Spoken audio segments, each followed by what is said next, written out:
আমার কাছে দারোগায় ফোন দিছে যে আপনার ছেলের এই অবস্থা। আমার মেজো ছেলের কাছে ফোন দিছে পর তো আমার মেজো ছেলে চিৎকার দিয়ে উঠছে। চিৎকার দিয়ে উঠানোর পর তো আমরা সবাই চিৎকার দিয়ে উঠছি, কি হয়েছে হয়তো ভাই করে চিৎকার দিছে। পরে আমরা তো আমার মন তো মার মন, আমি বুঝতে পারছি যে আমার ছেলের না জানি কি হয়েছে, নাহলে ভাই করতেছে কেন। এই তারপরে ফাল দিয়ে উঠছি, উঠা জিগাইছি যে কি হয়েছে, কাকে এরকম এরকম। তারপরে যে দারোগা বলছে যে আপনার ছেলের তো এরকম এরকম করছে, পুরুষঙ্গ কেটে ফেলেছে, 2 টুকরা করে ফেলেছে, এখন ওর অবস্থা খুবই খারাপ। আর আমি কি করুম, আমি কইছি স্যার আপনি ওরে নিয়ে একটু চিকিৎসা করেন। কাকে চিকিৎসা আমি নিয়ে রক্ত থামাইতেছি, আমি যে হাসপাতালে নিয়ে যেতেছি রক্ত থামাইতেছি, তারপরে এলা অন্য জায়গায় এই হাসপাতালে রাখবো না, আর ঢাকা মেডিকেলের ওদিকে নেওয়া লাগবো। তা আমি বললাম স্যার, আমি হাতে পায়ে ধরে বলছি স্যার আমার কাছে আমি তো আসতে আমার সময় লাগবে, আমার ঢাকা তো কেউই নাই, তাহলে আপনারা আমার ছেলেটারে নিয়ে যান, চিকিৎসা করতে থাকেন, টাকা পয়সা পরে, আমার ছেলেটা তো আগে বাঁচুক, এই কথা আমি বলছি। পরে সে বলছে যে তার কথা আমি মিথ্যা কথা বলবো না, সে বলছে যে আচ্ছা আমরা ব্যবস্থা যথেষ্ট পরিমাণ ব্যবস্থা করতেছি।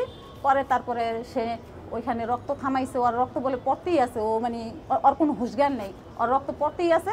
পরে সে নিয়ে ওই যে ওইখানে বলে হসপিটাল আছে নাকি, ওইখানে নিয়ে তারপর রক্তটা বন্ধ করছে, বন্ধ কইরা তারপরে আবার আমার ফোন দিছে যে এখন আন্টি এখানে তো রাখবো না, এখন আমরা কি করব। আমি বলছি স্যার আপনি যেখানে আরো নিতে হয় নেন, আপনি যেভাবে নেন আমি আসতেছি।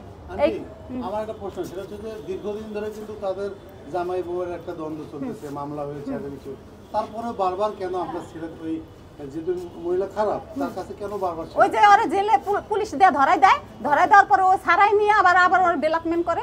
আচ্ছা।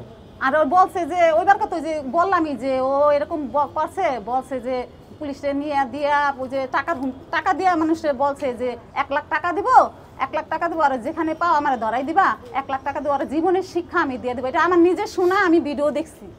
কিন্তু আপনারা আগে থেকে কেন পদক্ষেপ নেননি?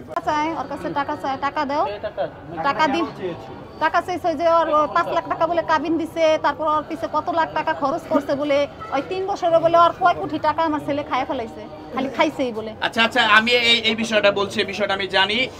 শিখা বলেছিল যে আমাকে বলেছিল, আমি নিজে জিজ্ঞাসা করছিলাম যে আচ্ছা তুমি জুনিয়র সাকিবকে কত টাকা হলে ছেড়ে দিবা বলো, ওরে আমি বাজারে দরকার হলে ওরে বিক্রি করে তোমার টাকা দিব, বলো কত টাকা হলে ছেড়ে দিবা।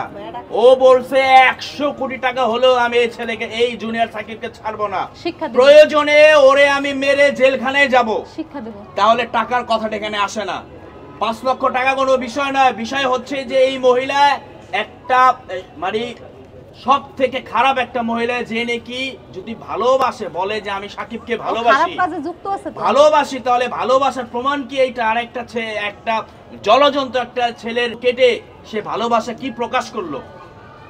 এটা আপনাদের কাছে আমার আকুল আবেদন। আর যে বলেন না যে মানে ওরে তো মানে যে কোনো ভাবে ব্ল্যাকমেল করে, আর ওই মনে করেন ওর সাথে একটা ছেলে বা যদি একটা স্ত্রী যদি মুখ সারাদিন এরকম করে, আপনাদেরও তো বউ আছে বা মা আছে, বোন আছে না, এরকম যদি করে কতক্ষণ সহ্য করতে পারে একটা ছেলে? কতক্ষণ? তাও সহ্য করেও কিন্তু থাকছে, তাও কিন্তু সহ্য করে থাকছে। তারপরে যে এই ঘটনাটা কিসের জন্য করলো আল্লাহ মাহবুব ছাড়া জানে নাকি, আমি জানি না।